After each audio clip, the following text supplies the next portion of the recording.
Quando uccisero mio figlio, pioveva. Lanciai un urlo feroce, come di bestia quando viene raggiunta da un'ascia.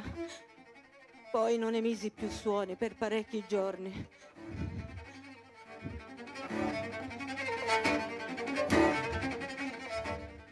La mia voce che per anni era stata un tizzone ardente, adesso era spenta giù, in fondo alla gola.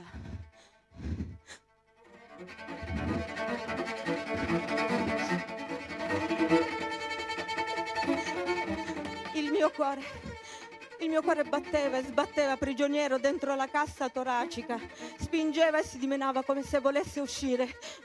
Fuori, immobilità apparente.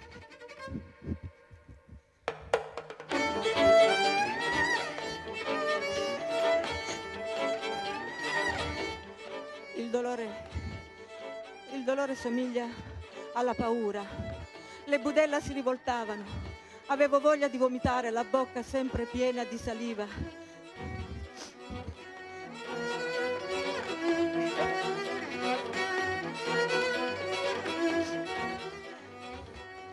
La bocca sempre piena di saliva.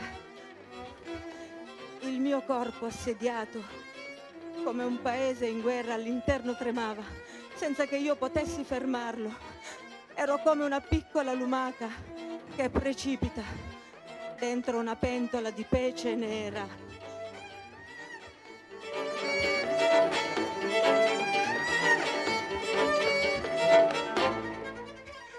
La mia pancia che lo aveva custodito per 9 mesi, adesso era distrutta. Il dolore rende pigri. Tutto mi era difficile in quei giorni. Ogni minimo sforzo mi appariva enorme, come se mi si chiedesse di attraversare un deserto o di scalare una montagna.